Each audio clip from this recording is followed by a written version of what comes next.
बच्चों आज मैं स्टार्ट कर रहा हूँ क्वेश्चन नंबर 41 से। A 220 volt input is supplied to a transformer. The output circuit draw a current of 2.0 ampere at 440 volts. The efficiency of transformer is 80%. The current drawn by the primary winding of the transformer is। क्या क्या दिया हुआ है इसमें? सबसे पहली बात, ये इनपुट दिया हुआ है, मतलब कि भी प्राइमरी दिया हुआ है 220 वोल्ट। करंट जो है सेकेंडरी का दिया हुआ है और ये है आपको 2 एम्पियर, है ना बच्चों। और सेकेंडरी वोल्टेज भी दिया हुआ है। हाँ, सेकेंडरी वोल्टेज आपको दिया हुआ है 440 वोल्ट। और इफिशियंसी जो है ट्रांसफार्मर की, इफिशियंसी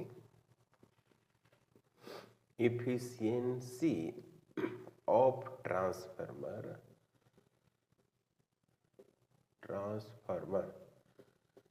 ये दिया हुआ है बच्चों। इफिशियंसी ऑफ ट्रांसफार्मर आपको दिया हुआ है 80% दिया हुआ है, 80%। तो इसको आप ऐसे लिख सकते हैं, P आउटपुट डिवाइडेड बटे P इनपुट। इसी को आप कैसे लिखते हैं? इसी को लिखते हैं P सेकेंडरी, आउटपुट हो गया अब P प्राइमरी। तो इसको ऐसे लिख सकते हैं, V secondary I secondary divided बटे V प्राइमरी और I प्राइमरी। तो ये आपको दिया हुआ है, ये कितना है बच्चों? ये 80% है। तो 80 बटे कितना है? 100 है, इजिकल टू आपको क्या निकालना है? I प्राइमरी निकालना है। तो V सेकेंडरी है 440, है ना। I सेकेंडरी कितना है बच्चों? 2, और ये है आपको 220 इंटू I प्राइमरी, ये निकालना है। ये 2 हो जाएगा, है ना, ये कैंसिल हो जाएगा। तो यहाँ पर ये कैंसिल, तो ये 4 हो जाएगा, ये 5 हो जाएगा। 4 डिवाइडेड बटे 5 इजिकल टू 4 डिवाइडेड बटे I प्राइमरी। तो 4 से 4 कैंसिल, तो I जो प्राइमरी होगा वो कितना होगा? 5 एम्पियर होगा। 5 एम्पियर, ऑप्शन क्या होगा बच्चों? डी, यही ऑप्शन होगा, डी। क्लियर है? कोई doubt? Okay. 42, the primary and secondary coils of the transformer have 50 and 1500 turns. If the magnetic flux phi linked with the primary coil in given by phi is equal to phi naught 4t, where phi is in Weber, t is in second, and phi naught is a constant, the output voltage across the secondary coil is। सबसे पहली बात ये है कि आपको NP दिया हुआ है, फिर NS दिया हुआ है। NP है बच्चों 50 और ये है 1500 सेकेंडरी, इस तरह से दिया हुआ है। और आपको फाई जो है, फाई दिया हुआ प्राइमरी का, वो दिया हुआ फाई नॉट प्लस 4t, इस तरह से दिया हुआ है। तो आपको EMF सेकेंडरी चाहिए, है ना। यहां से क्या होगा? EMF primary is equal to minus D primary बटे dt, minus d upon dt, phi naught plus 4t, है ना बच्चा। तो EP इजिकल टू हो जाएगा माइनस डी फाई नॉट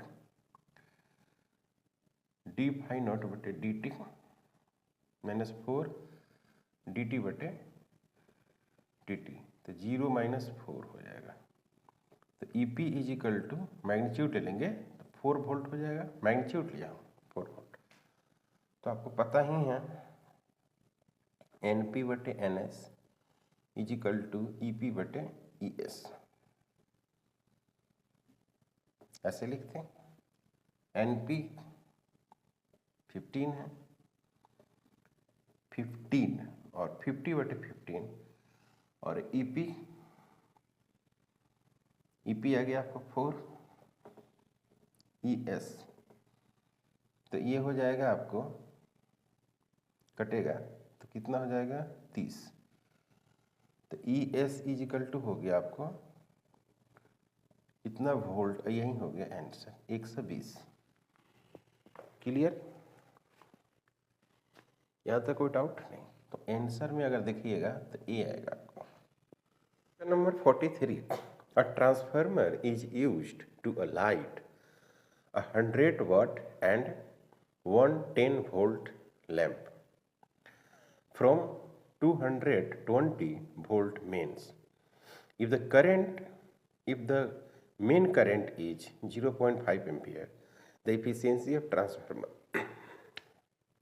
यहाँ पर दिया हुआ है पावर जो है सेकेंडरी यूज कर रहे हैं हम लोग, तो ये हो गया 100 वाट और वोल्टेज जो सेकेंडरी है 110 वोल्ट है, और यहाँ पर है जो प्राइमरी वोल्टेज है, प्राइमरी वोल्टेज वो दिया हुआ है आपको मेन सप्लाई। जो प्राइमरी वोल्टेज है वो है 220 वोल्ट। क्लियर, और दूसरा है कि करंट जो है आपको प्राइमरी का वो दिया हुआ 0.5 एम्पियर, ऐसे दिया हुआ।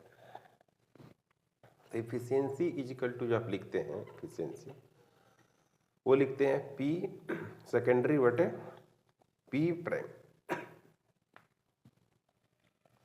पी सेकेंडरी कितना दिया हुआ है 100 दिया हुआ है 100, इसमें कितना दिया हुआ है भी प्राइमरी आई प्राइमरी। अब यहाँ पर कर सकते हैं परसेंटेज 100 डिवाइडेड बाय भी प्राइमरी 220 इंटू 0.5 इंटू 100 परसेंटेज लिख सकते हैं, है ना। परसेंटेज में अगर लिखिएगा तो इसी तरह से लिखना होगा। तो इसको आप सोल्व करेंगे, इसको इससे कैंसिल कर देंगे, फिर भी कितना मिलेगा 1000% ऊपर हो गया, और नीचे में हो गया आपको 5 इंटू 2 10 हो गया, और ये हो गया फिर कितना 5 इंटू 10 11 हो गया, है ना। तो इसको आप लिख सकते हैं 100 इंटू 10 डिवाइडेड बटे 11। इसको आप सोल्व करेंगे तो किस रूप में मिलेगा, लगभग आपको 90 फिर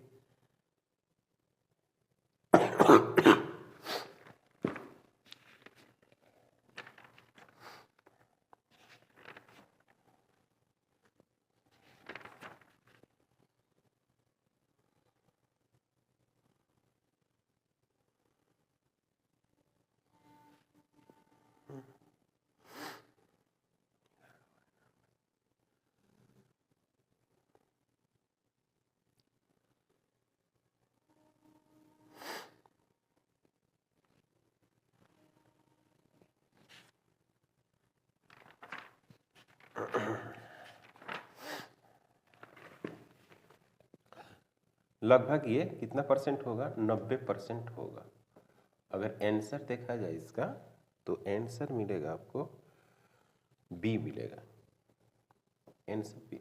ओके, नेक्स्ट क्वेश्चन है वो थ्योरी क्वेश्चन है 44 थ्योरेटिकल क्वेश्चन करे कि the core of transformer is eliminated because, आपको पता है कि जो ट्रांसफार्मर है उसको अंदर से पॉलिश कर देता है, उसी को बोल रहे हैं लेमिनेटेड कर देते हैं, क्योंकि फ्लक्स का लॉस ना हो, ईडी करंट नहीं हो, एनर्जी लॉसेस नहीं हो, एनर्जी लॉसेस इन ट्रांसफार्मर से बचा जाए।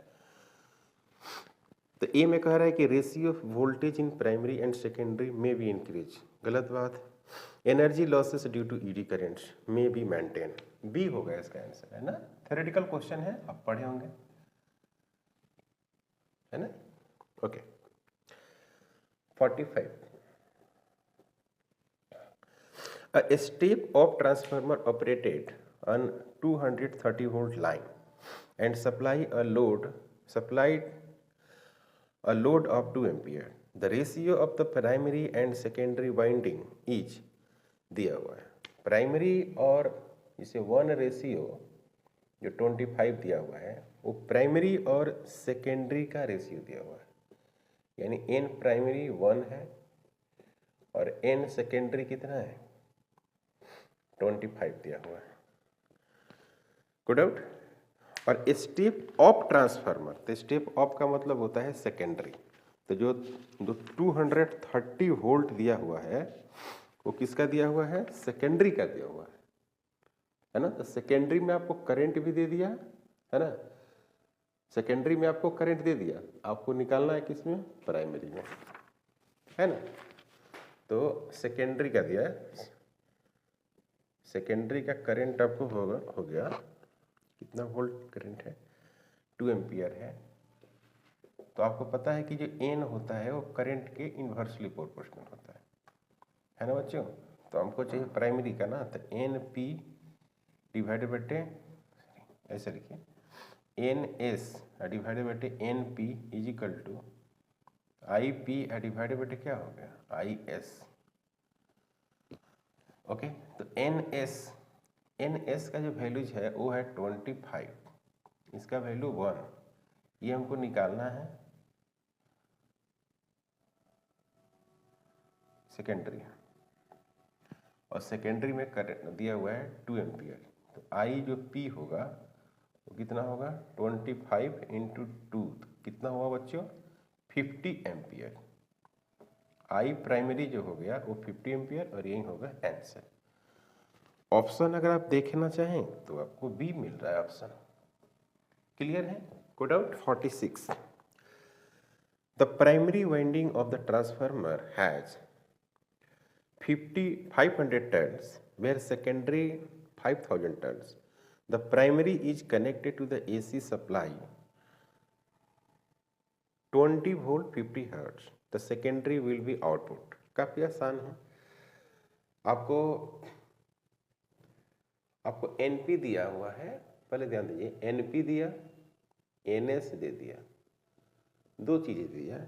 NP प्राइमरी ट्रांसफर जो हो गया 50-100 हो गया, और यहाँ पर क्या हो गया 5000 हो गया। The primary is connected to an AC supply इतना वोल्ट, इसी में आपको प्राइमरी दिया हुआ है और कितना दिया हुआ है 20 वोल्ट दिया हुआ है और 50 हर्ट्ज दिया हुआ है। Good out. तो आपको सेकेंडरी के बारे में बताना है, तो काफी आसान है। NP डिवाइडेड बटे NS is equal to EP divided बटे ES। NP का वैल्यू है 500 और इसका वैल्यू है 5000 इज इक्वल टू, इसका वैल्यू है 200 और इसका वैल्यू है, ये निकालना है, तो यहाँ पर हो गया 10। तो ES is equal to 200 volt, ये आंसर हो गया। और जो फ्रीक्वेंसी होगा, फ्रीक्वेंसी वो 50 हर्ट्ज ही होगा, यही आंसर हो गया, है ना। Note, frequency does not change. Note, frequency जो होती है वो चेंज नहीं करती, frequency does not change. Frequency जो है चेंज नहीं होती, तो यही आंसर होगा। क्वेश्चन नंबर 47 काफी अच्छा क्वेश्चन है बच्चों, थोड़ा सा 47 में ध्यान दीजिए, कंसेप्चुअल है। Figure show a circuit that contains 3 identical register with the resistance are equal to 9 ohm each, 2 identical inductors with inductance 2 millihenry each, and ideal battery, the EMF 18 volt, the current I through the battery just after the switch is closed। पहली बात तो EMF दिया are they दिया और L दे दिया, EMF दे दिया 18 volt, clear, और एल दे ईएमएफ दे दिया 18 volt, R is equal to दिया 9 ओम और एल इज इक्वल टू दिया 2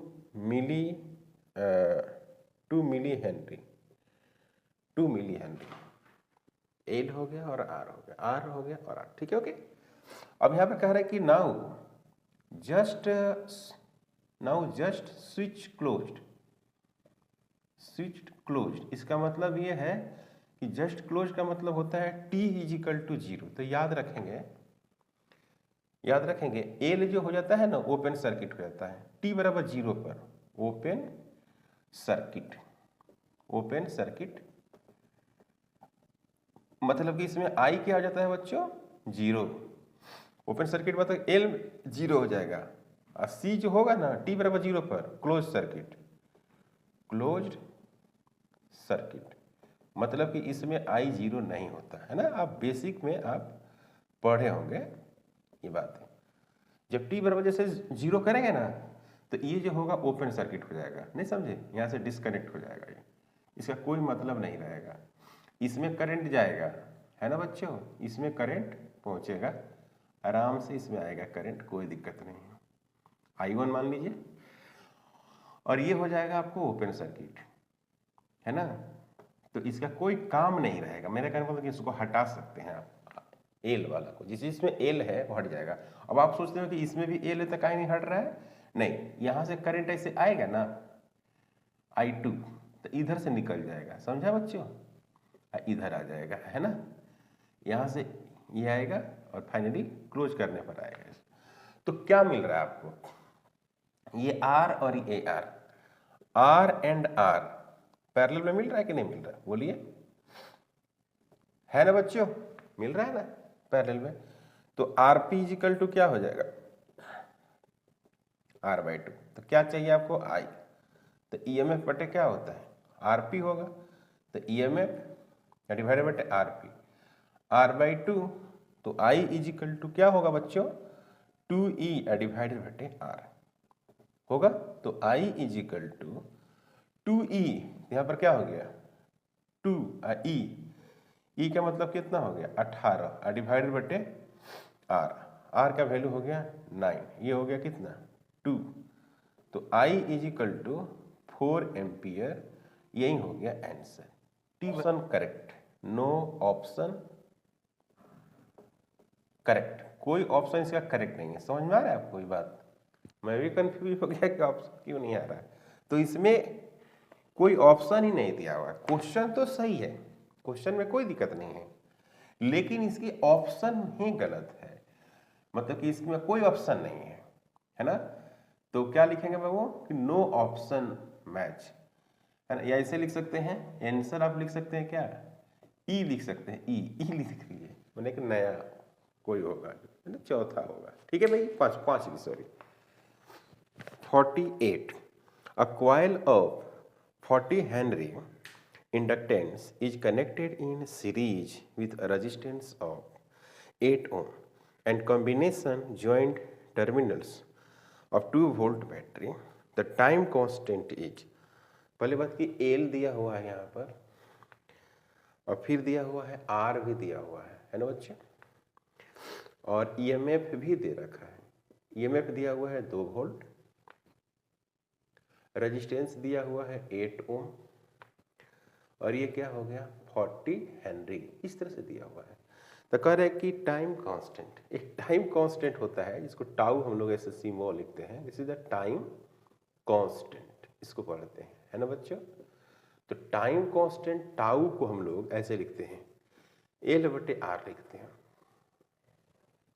तो यहाँ पर कितना हो गया 40 और यहाँ पर हो गया 8, सो कैंसिल करेंगे तो 5 हो जाएगा। तो टाउ इजिकल टू जो हो गया वो 5 सेकेंड हो गया और यही हो गया आपको आंसर। 49, क्वेश्चन नंबर 49,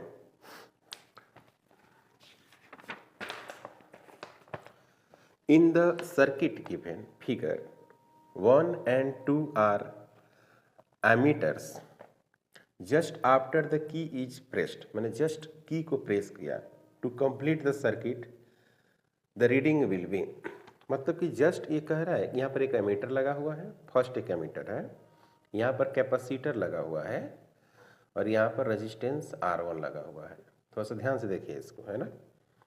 फिर यहाँ पर एक इंडक्टर लगा हुआ है, फिर रेजिस्टेंस लगा हुआ है, फिर एक एमीटर लगा हुआ है, दूसरा एमीटर है।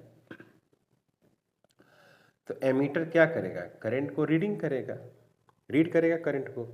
और यहाँ पर आपको की लगा दिया, की को यूज किया, यहाँ पर हो गया ईएमएफ और ईएमएफ में दिया हुआ, यहाँ पर R2 है, यहाँ R1 है, यहाँ पर C है, यहाँ पर L है।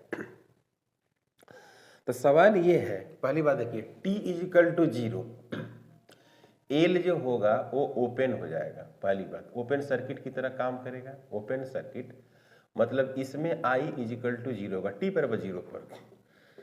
T बराबर जो इन्फिनिटिव है, और हाँ T बराबर 0 पर क्या होगा बच्चों, और C में C जो होगा वो क्लोज्ड हो रहेगा, क्लोज सर्किट रहेगा।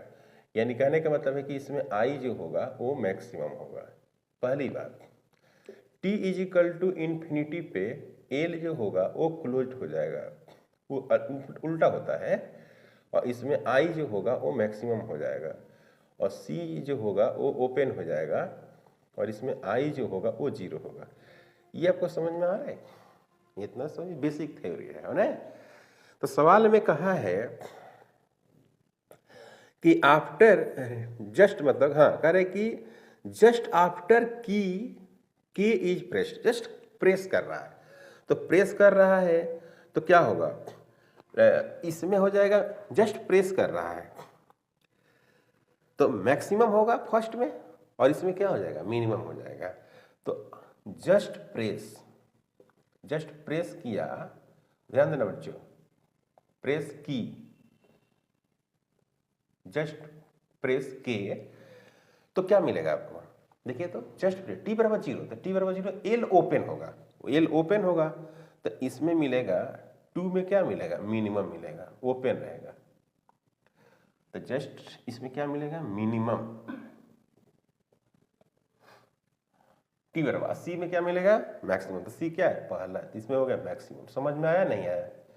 आपको मैंने थ्योरी भी हेल्प कर दिया, ठीक है।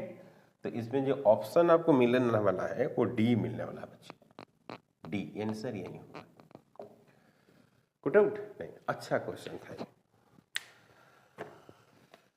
Question number 50, when the key के इज प्रेस्ड एट टी बराबर 0, टी बराबर 0 की बात कर रहा है, then of the following statements about the current I in the resistor AB of the given circuit is true। मतलब बहुत सारे ऑप्शन दिया हुआ है ना। इस सवालों में ऑप्शन को देखते हुए भी काम किया जाता है। जैसे मान लीजिए कि हम बात करें at T is equal to 0, suppose that T equal to 0 पर बात किया, तो इधर से इसको क्लोज कर दिया, ओके। तो इधर से करंट पहुंचेगी इसमें टी बराबर 0 पर, उस करंट का नाम क्या है, I1 रख दिए। Current in circuit, current in circuit जो है वो क्या है, I1, ठीक। तो अब क्या है कि ये जो है फास्ट खींचेगा, खाली होगा तो इसमें करंट नहीं जाने देगा, नहीं समझे।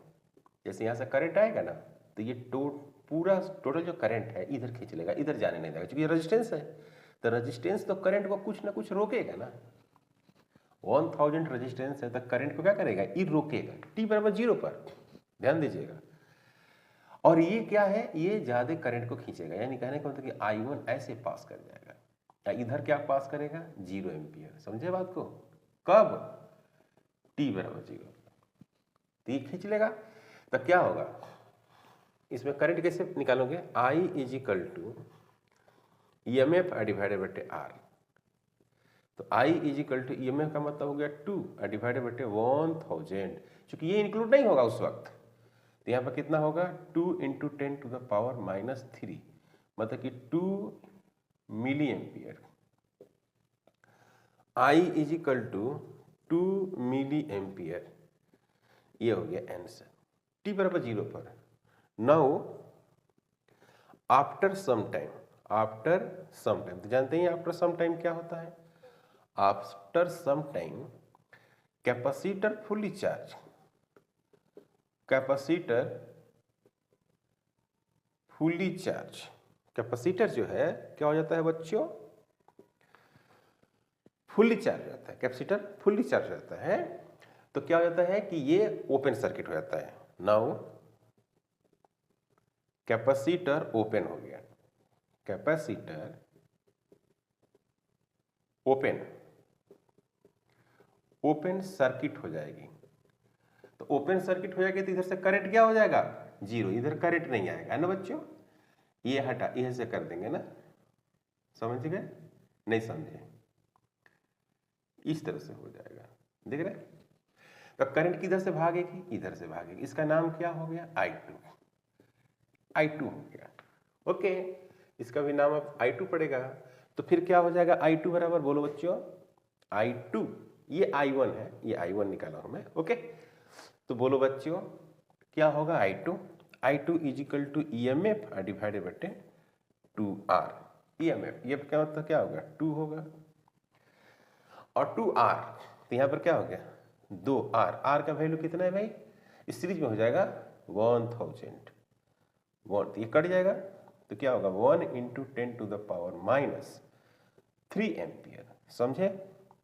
तो I2 आ गया बच्चों, I2 is equal to 1 milli ampere. इससे क्या मतलब हुआ, T बराबर 0, तो यहाँ पर लिखेंगे कि T is equal to 0, I is equal to 2 milli ampere, and time to goes, है ना, और T इज इक्वल टू, ऐसे लिखे, time is equal to T, time is equal to T, T का मतलब यहाँ पर ग्रेटर देन 0, है ना भाई, ठीक है। टाइम T है, उन्हें T क्या है, ग्रेटर देन 0, लॉन्ग टाइम लिख सकते हो, लॉन्ग टाइम, यहाँ पर लिखिए लॉन्ग टाइम। तो क्या हो जाएगा, I is equal to 1 milli ampere, और इस तरह से ऑप्शन देखोगे बच्चों तो B मौजूद है। काफी अच्छा क्वेश्चन समझने के लिए। 51, the time constant of CR circuit, देखो CR सर्किट का टाइम कांस्टेंट निकालना है। तो एक C है यहाँ पर, इसमें एक R लगा हुआ है, इस तरह से है, मान लीजिए ऐसे, ये R है और ये C है, ये प्लस माइनस प्लस EMF है। तो tau is equal to C × R होता है, इसका नाम है टाइम कांस्टेंट। क्या नाम है, बहुत पुराना क्वेश्चन है, टाइम कांस्टेंट। अब ऐसा क्वेश्चन नहीं आता है, तो इसका आंसर क्या हो जाएगा, C में ऑप्शन है C, यही हो गया आंसर। ओके, तो आज हम लोगों ने अल्टरनेटिंग करंट को सोल्व कर दिया, कंप्लीट कर दिया अल्टरनेटिंग करंट को। ओके, अब हम लोग पढ़ेंगे इलेक्ट्रोमैग्नेटिक वेव्स, ठीक है। फिर हम लोग को लाइट और मॉडर्न फिजिक्स बच जाएगा, उसको हम लोग कंटिन्यू करेंगे। तो आज का लेक्चर यहीं पर समाप्त करते हैं, मिलते हैं नेक्स्ट लेक्चर में। अगर आप हमारे चैनल पर नए हैं प्लीज़ सब्सक्राइब करें, शेयर करें। Thank you.